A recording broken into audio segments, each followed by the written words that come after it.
Hello again, fancy seeing you guys here. This is episode 39, and we are going to now take the train from Lumio City to the final city in Pokemon X, and that is Kaloud City, I think it's called, something like that.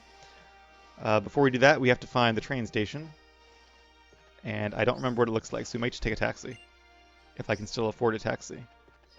There is some mini games you can do at the hotel. I did them back when I was oh, there's the train station. I see it right down the road there. If you're trying to earn style or a little bit of money, you can do some part-time jobs at the hotel for a day. Stop right there! Oh, it's those guys. Sorry. We always seem to be surprising you, don't we? We're just here to give you something the professor forgot about last time. Central Kalos, Coastal Kalos, Mountain Kalos. There are more Pokemon in Kalos than you'll find in those 3 Pokedexes. Did you know that? That's basically what we're here about. We'll power up your Pokedex for you. And we now have the National Pokedex. Awesome. Why we couldn't have gotten that one at the very beginning, not really sure. You'd better keep on treasuring the time you get with your Pokemon from now on, got it? This precious time that you fought for. And not too much of it left now. Only can spend a little while longer with these guys, but that's okay, because when one adventure ends, another one begins. How did you like your parade, Cam? So the reason I asked you to come here is, I wanted to give you a pass to Kaloud City. Is Lando Calrissian going to be there? Cloud City? Get it? Okay. Anyway, doesn't ring any bells. Cloud City is a city in the southern part of the Kalos region, and it's the perfect place for trainers looking to sharpen their skills. So here's your pass for the super high-speed rail to Cloud City. And we got the TMV pass. Very nice. Use it to ride the TMV super high-speed rail. Take your pass to that scanner over there. It's an orange machine. Have the machine scan your pass to board the train. Have a fantastic time. Thank you, Professor. Not quite as good as the maglev train in Gold and Silver, but it'll do. All aboard.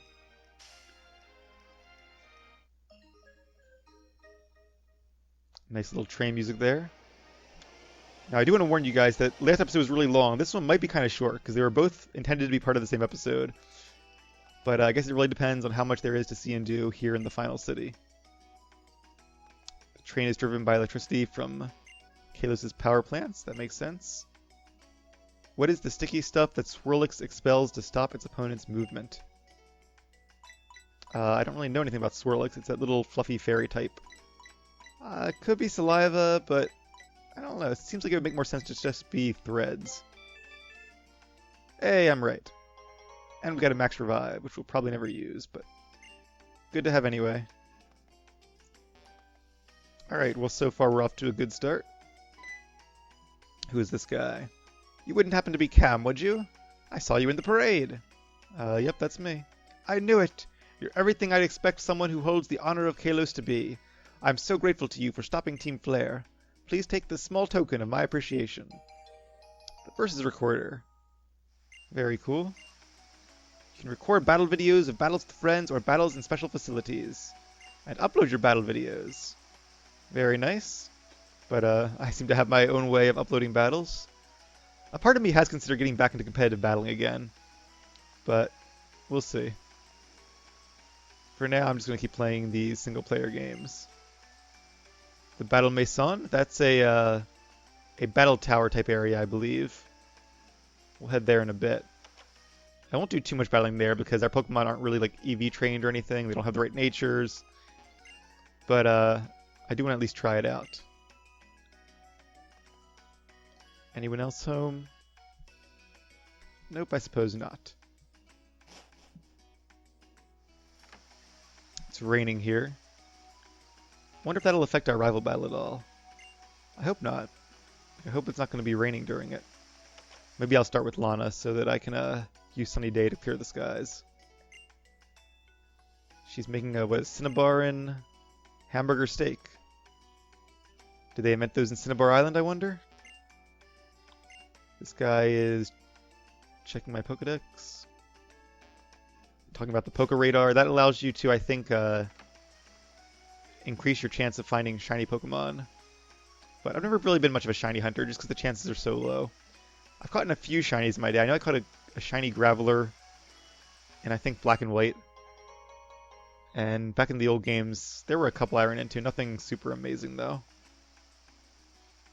I remember I actually used a Master Ball on that shiny Graveler because I was so afraid it would use like the Self-Destruct or Explosion.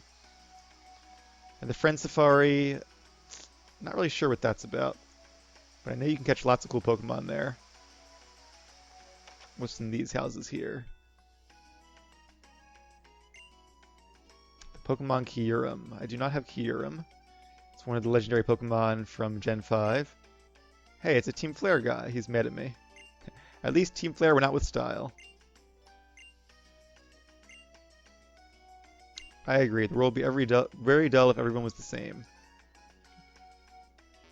Apparently that one Elite Four member, Malva, is part of Team Flare as well. According to the wiki at least. Or was a part of Team Flare. Did you enjoy a meal? I did. And you're receiving energy to live from another living thing. That's true. It's kind of a cool thought. Part of the food chain. Hey, Skydrop. I think that's a move where, yeah, you carry your target into the sky and then drop it the next turn. So it's kind of like Fly or Sky Attack, but it stops them from attacking as well, I think. I've never actually used it before. She's excited about the Friend Safari because she has lots of friends. And what is this? Little Meowstic, I guess, or whatever the unevolved form is called. Alright, that should be enough exploring. Is there anything else in this town? There's the Battle Maison, obviously. That's the train station, Pokemon Center. I wonder if there are any special items to buy here. I didn't really look. There is a second counter. And he sells some TMs. Reflecting Light Screen, Giga Impact, which is like Hyper Beam. Wild Charge is a pretty good move.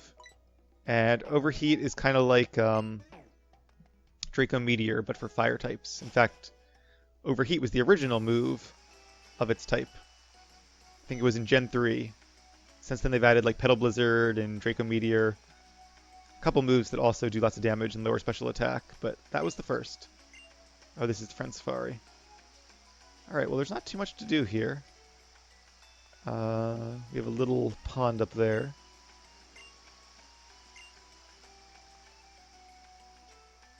Nice little park here. But not a lot to do. Where's the Battle Maison? Did I already miss it? Probably going to be a giant building in the center of town that I walked right past. Hey, what do you know? A giant building in the center of town that I walked right past. Run by 4 fabulous sisters. I'm guessing single battles, double battles, triple battles, and rotation battles. I think those are the services provided by the Battle Maison. Now there was also a battle tower, I think, in the in Lumio City. Under a different name, I think. But so I wonder what the differences are here. Alright, let's do... Oh, this is the prize. I don't think we have any BP, we don't. But you can get these things, you can get special items to EV train your Pokemon, Toxic Orb, Flame Orb, White Herb. We have one of these. And now would not be a bad time to use it on Xerneas, because you wouldn't actually lose it in these types of battles. That being said, you can't actually use Xerneas in these battles because legendary Pokemon are banned. Absorb Bulb, what does that do? It boosts special attack if hit by a water type attack. Interesting. Cell Battery. That one I've seen before because I think people give it to like Gyarados and stuff. Red Card. Another. So these are kind of items you would probably use in a real competitive battle. Protector I think evolves Rhyperior though. Yeah, a lot of these evolve powerful Pokemon. Choice Specs. Muscle Band, Assault Vest, Life Orb. Yeah, a lot of items that would be really good to use in a real competitive battle. And the Ability Capsule, I talked about that one before, that allows you to switch your Pokemon's ability, but not between its regular ability and its hidden ability, unfortunately. She also trades in your battle points for some TMs. Sludge Wave is a pretty good one.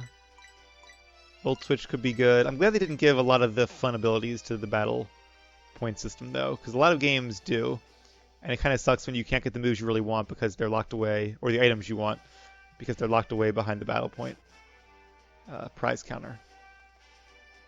And you actually do have to battle here at least once to progress the main quest, whatever you want to call it.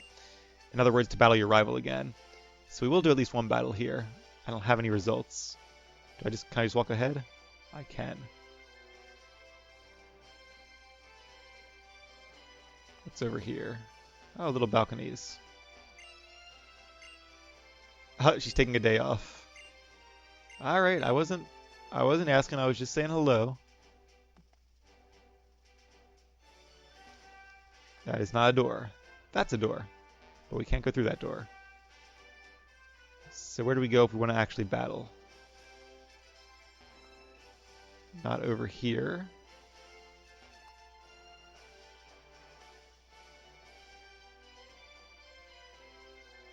Maybe we talk to her, or we go back here.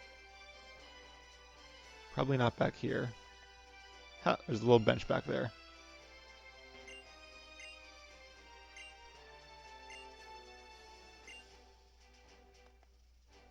Alright, I guess Mademoiselle Evelyn is the double battle champion. Here's the receptionist. Okay. Change music. Oh, that's interesting. I guess you can change the battle music? Let's go with music 4. I don't know what it is, but it'd be cool if you could actually like earn different musics by winning these battles too. Because I assume it will get boring hearing the same battle music over and over again each time. Well, I guess since we've done all the other types of battles, let's go ahead and do a, what's multi-battle? 2 Pokemon, oh, you form a tag team with a real-life friend. Interesting. Actually, some of my guildmates do play this game, so maybe we should team up to do some multi-battles at some point. But if I do, that'll probably be a special video. So make sure to subscribe if you haven't already so you don't miss any future Pokemon videos, because there will definitely be quite a few. But even though I don't like rotation battles, let's go ahead and do a few of them. As I said before, this might not go super well because...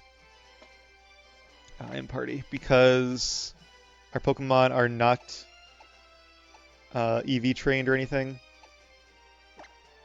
I'll go with Caleb first.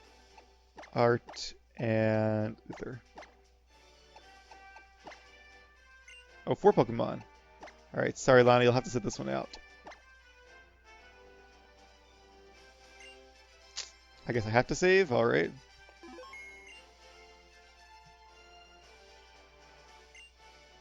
Here we go. I guess this is the arena here. It's kind of small, but I guess it works. Now then again, because this is one of the early stages, the Pokemon we're fighting should be pretty weak. Yeah, they are.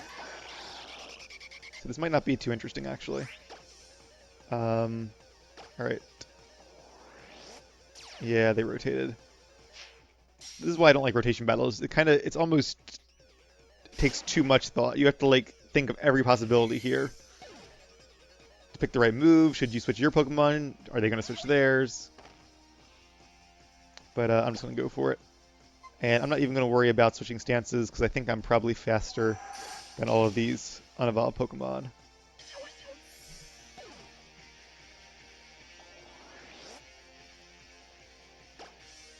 Shadow Claw it is. I'm really glad that Snubbull is a fairy type now, not a normal type.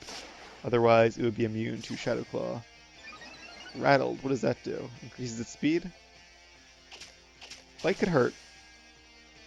But even so, it's not a Gramble, it's just a Snubbull. So we're okay. Wonder if he was expecting... Well, I wouldn't use a fighting attack, because it's fairy type. Ah, Flame Body. That's unfortunate.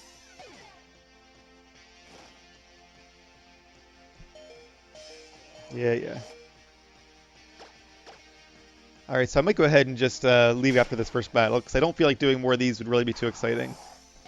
These Pokemon aren't much of a challenge, and I don't think they're going to get too much more challenging during our first run-through. I think the more you have a winning streak, the better they get. If it works the same way as most battle towers do. But it might take a while to get there. Hey, we got a battle point, our first one. Now we can buy... probably nothing. Probably like some gum. So yes, I'm going to interrupt my challenge. But thank you for the fun. This is kind of a nice after-game thing to do if you want to really train up some top-notch Pokemon with the right natures and EVs and IVs and all that fun stuff. But for today, that's all we're going to do. at the Battle Maison. It is time to move on now to the real reason we're here, which is our battle against our rival, Serena. Pokemon are all between levels 66 and 68 at this point. Pretty good setup, I think. I think hers are around the same level. I did do a little sneak peek, but I tried just to see her levels and not anything else. So I actually don't know what her last Pokemon is. I think she's at 5 last time we saw her. It is sunny. And there she is. Hey Serena, how's it going? Hey Cam, will you have a battle with me? I think you're in for a surprise. I like surprises. My Pokemon and I will show you what makes us special. And I believe you can battle her here once a day after the first time.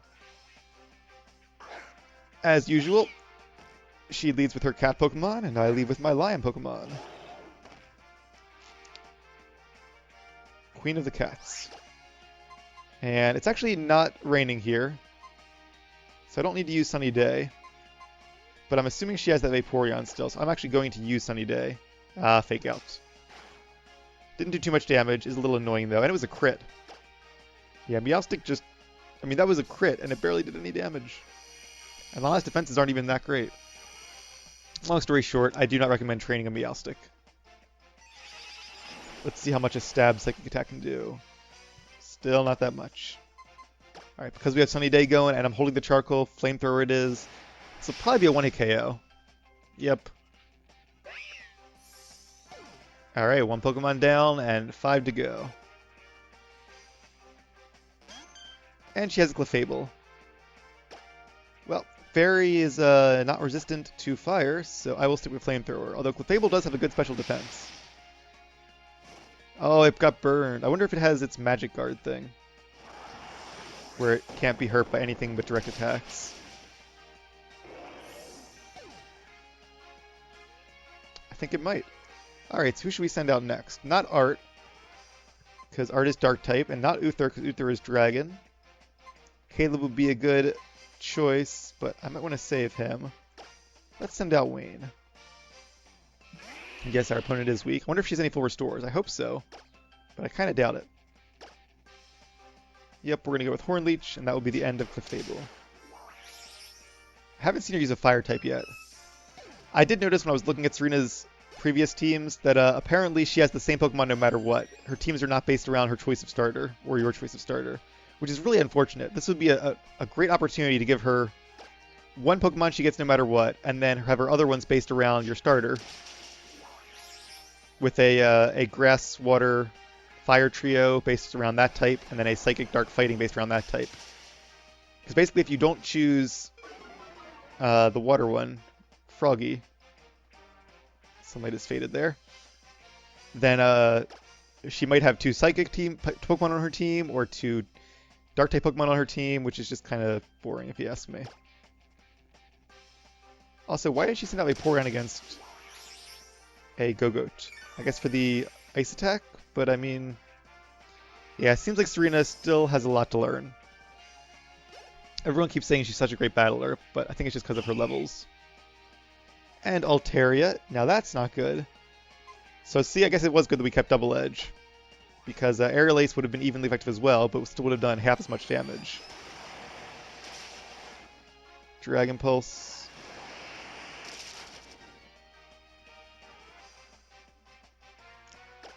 A little bit of recoil damage there. Hopefully Altaria does not know Roost. If so, this battle is like never going to end, because neither of us can do enough damage to the other to make it end. I could switch now, but I'm not going to, because I don't want this battle to be too easy. And that decision may come back to bite me, but we shall see.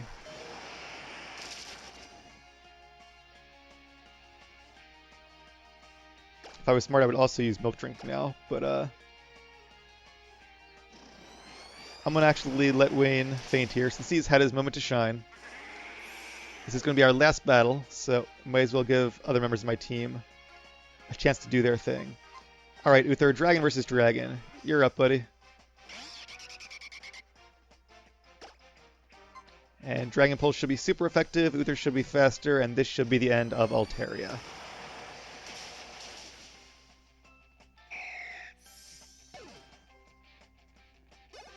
pretty happy with how our team turned out. I think we have 6 really fun Pokemon, and a nice balance between the types too. Chestnuts. This would be a good place to have a flying move, but we don't. So we will settle for Flamethrower, which is also super effective. No stab though. Body Slam. A nice attack, but doesn't get stabs. So that was a crit. Oh, and we're paralyzed. That was a lucky Body Slam, which means Chestnut is now going to be faster. Another crit, and we're fully paralyzed. That is the luckiest Chestnut in the world. Alright, well, it's okay. You did a good job, Uther. That was all hacks. Not your fault, buddy. Alright, once again, I am going to put my original Pokemon versus hers. And we'll see how this goes. Obviously, because it's a grass fighting type, Surf and Dark Pulse are both not very effective. But Ice Beam and Extra Sensory will be. Ice Beam has the higher base power. Whether or not it'll be enough, I don't know. Digging deep, Art. Alright, good job. Once again, my starter defeats hers. And Absol. Her resident Dark types. Dark type versus Dark type. So I'm going to use Surf here. And that's right. She finally has a Mega Evolution. I was wrong when I said a long time ago that Absol only Mega Evolved in the next gen. I figured because it was a Gen 3 Pokemon that's when it was added, but it wasn't. So Serena now has her own Mega Evolution. But yeah, Mega Absol still isn't that great, as you can tell. And it slashes is not that good of a move for it to know. I think it actually has a pretty decent move pool, but apparently it did not use it there. And its defenses aren't that great. I think its speed is pretty good, and its attack is very good. But Mega Absol is one of those Pokemon that even with a Mega Evolution, it's just not as good as a lot of others. Alright, so we ended the battle with the same Pokemon we started with. Little Art. I'll think about what you did well and use this loss to make me better. Teaching your Pokemon good moves and playing off their type advantages would definitely have helped in her case. Cam, this is for you. The Absolite! I did have a feeling that her Absol would Mega Evolve because I knew she gave you this item after you beat her. Alright, well I appreciate that. Maybe it will help show Lysander there's something to be hopeful for. That's right, sharing. Now we can all Mega Evolve. And I have a message from Professor Sycamore. He says he may have unraveled part of the secret of the Mega Ring and the Mega Stones. He should be waiting by the Sundial in Anastar City. You guys remember that giant crystal thing? I guess that's the Sundial. And we don't have Fly, so we will have to take a Pokemon out of our box there. Although, wait a minute, we can have... Let's just go ahead and teach it to Art, since I can always reteach Flamethrower or Shadow Ball. Might save a bit of time. Not Art, Uther, rather. Art can jump, but she cannot fly. Alright, let's forget Shadow Ball. Pretty sure I have the TM for Shadow Ball. Yeah, that's how I taught it to him in the first place. Alright, starting to rain again. Let's take off before it starts thundering. Don't ask me how a fainted Pokemon can still use HM moves. We won't worry about that. Maybe they have enough energy left to, to fly and all, just not enough to really battle. That would make sense. Alright, and here we are. The place where our adventure ends. I'm going to heal our Pokemon, because I feel weird having fainted Pokemon in my party. And we'll see him on the big screen one last time. Even though Art and Caleb are being cut off there by the top of the camera. Alright, thank you, Nurse Joy. Now let's find the professor. I think the Sundial is that giant thing up north. I haven't noticed any other Sundials around here. Yep. Oh, I guess the Sundial's the thing in front of it. Or I guess they work together to make the shadow. Not sure how that works. Why, hello, Cam. Running around all over Kalos is actually rather tiring, is it not? Oh yeah, I'm the one making you do that, aren't I? Terribly sorry about that. Well, Serena may have already told you, but I found a way to power up the Mega Ring. Before we get to that, however, let's talk about Mega Stones briefly. My theory is that they're special stones, irradiated by the light, the energy of the legendary Pokemon Xerneas, fired from the ultimate weapon 3,000 years ago. And that's what I think they are. It's even possible that stones like Fire Stones were what turned into these Mega Stones. Interesting theory. I mean, it makes sense. If those other stones make Pokemon evolve and always have, these Mega Stones would essentially be like special versions of Fire Stones and etc. That would make these Pokemon evolve even further. So what's the Mega Ring that you are holding? That mysterious stone transforms feelings felt towards Pokemon into some kind of wavelength. The Mega Ring works in a similar way to how this object over here works. It's an object that changes sunlight into a mysterious light. For 1 hour, starting at 8 p.m., this sundial starts emitting light. This mysterious object has towered over the city here for over 3,000 years. Its relationship to the Mega Ring isn't understood at all yet. Now, let's get down to the heart of the matter. Cam, try touching the sundial. Alright, here we go. You were exposed to the legendary Pokemon's energy in Team Player's secret HQ, and everywhere we've gone since, I guess. And the Mega Ring has absorbed the power of the sundial. These two powers have combined to upgrade your Mega Ring. Now it will react to underground Mega Stones, but only when the sundial is emitting light. I'm sure these stones hide in every corner of Kalos. Use this power to find them. Alright, so while there are a number of stones you can find from various locations in Kalos, or buying them from the stone store in Lumio City, I guess there are others you can only find by using this special feature. Unfortunately, it's not 8 a.m. or 8 p.m. right now. It's about 3 in the afternoon, so we are not going to be able to use it. But yeah, that's kind of the last step in the main plot line. If you guys want to discover more Mega Evolutions, then this is what you have to do. But this is where I'm going to end my Pokemon X Let's Play. Hopefully you guys have enjoyed it. It's been a blind Let's Play, obviously, so I've had a ton of fun seeing all the new gym leaders and the Elite Four members and the champion, training up a brand new team of Pokemon. I'm really excited with how it turned out. We have Lana the Pyroar, Arc the Greninja, Wayne the Go-Goat, Uther the Noivern, Kaloud the Aegislash, and Nimue the Xerneas. I had a lot of fun with these guys, and hopefully you guys have enjoyed this series as well. As I've said before, I plan on doing a lot more Pokemon content in the future, so be sure to subscribe to my channel if you haven't yet. And our next adventure will actually be going all the way from Gen 6 way back to Gen 1. Just this morning, I downloaded Pokemon Red on the DS Virtual Console. It's pretty much the same game from 20 years ago, and we're going to see how it stands up to the test of time. If you're my age, then you probably remember playing these games for the first time way back at the end of the 90s and falling in love with Pokemon for the first time. And I've played Fire Red and Leaf Green a couple times since, but I honestly haven't played the original Gen 1 games, Red, Blue, and Yellow, in at least 10 years, probably more like 15 years. So I am really excited to see it in its original form all over again. And if you guys are younger than that, or you've never played those games and want to see it for the first time, then I invite you to come along, and I think it's going to be an awesome adventure. I'm looking forward to it so much, and I'm probably going to begin it later this afternoon. So yeah, thanks for watching my Pokemon X Let's Play, and I'll see you guys in Kanto.